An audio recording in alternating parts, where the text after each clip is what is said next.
हेडलाईन्सचे प्रायोजक आहे NBC bearings, लांब पळण्यासाठी।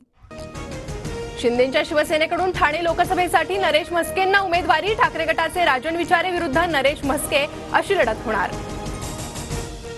कल्याण लोकसभेसाठी शिंदेच्या शिवसेनेकडून पुन्हा एकदा विद्यमान खासदार श्रीकांत शिंदेंना उमेदवारी। ठाकरे गटाच्या वैशाली दरेकर विरुद्ध श्रीकांत शिंदे असा सामना रंगणार। महायुतीत पालघरच्या जागेवर भाजपचा दावा। पालघरमध्ये भाजप उमेदवार जाहीर करेल। भाजप प्रदेशाध्यक्ष चंद्रशेखर बावनकुळेंचं वक्तव्य।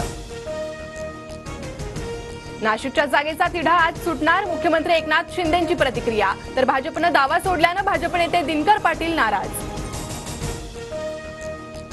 शरद पवारांना मी दैवत मानायचो, मात्र आता मी वेगळा मार्ग निवडलाय। उपमुख्यमंत्री अजित पवार यांचं वक्तव्य।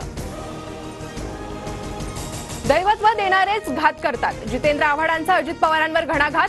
तर दैवत कुणी बदलत नसतं, नमस्कार करणं सोडलं म्हणजे दैवत मानत नव्हते। अंबादास दानवेंची अजित पवारांवर टीका। अजित पवारांनी दैवत बदललं आहे। ईडीची नोटीस आली की अजितदादांनी दैवत बदललं। संजय राऊतांचा अजित पवारांवर हल्लाबोल। राजकीय स्वार्थ साधण्यासाठी भाजपनं घराघरात वाद लावले। ठाकरे गटाच्या अंबादास दानवेंची भाजपवर टीका। 17 वर्ष एकत्र काम केलं तेव्हा माझ्यातील गुण दिसले नाहीत का? सुप्रिया सुळेंचा सवाल। तर आमच्या डोक्यात प्रकाश पडायला 17 वर्ष लागली। अजित पवारांचं सुप्रिया सुळेंना उत्तर।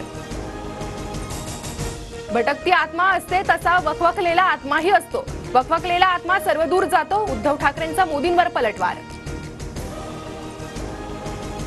रोज बडबड करणाऱ्या व्यक्तीला वारंवार उत्तर देता येत नाही। अशा व्यक्तींची जागा कुठे असते ते सांगण्याचीही गरज नाही। ठाकरेंच्या वखवकलेल्या आत्मा टीकेला फडणवीसांचं उत्तर। महाराष्ट्र राज्याच्या निर्मितीला 64 वर्ष पूर्ण। राज्यभरात महाराष्ट्र दिन उत्साहात साजरा। मुख्यमंत्री एकनाथ शिंदेंकडून हुतात्म्यांना अभिवादन। बेळगाव, कारवार, बिदरसह संयुक्त महाराष्ट्राचं स्वप्न अपूर्णच। सीमा भागातील नागरिकांच्या लढ्याला महाराष्ट्राचा कायम पाठिंबा असेल, अजित पवारांचं वक्तव्य। पुणे बंगळुरू महामार्गावर कराड येथे 4 तासापासून वाहतूक कोंडी। कोल्हापूरकडे जाणाऱ्या मार्गिकेवर 15 किलोमीटरची रांग। उड्डाणपुलाच्या कामामुळे वाहतूक कोंडी। हेडलाईन्सचे प्रायोजक आहे एनबीसी बेरिंग्स, लांब पळण्यासाठी।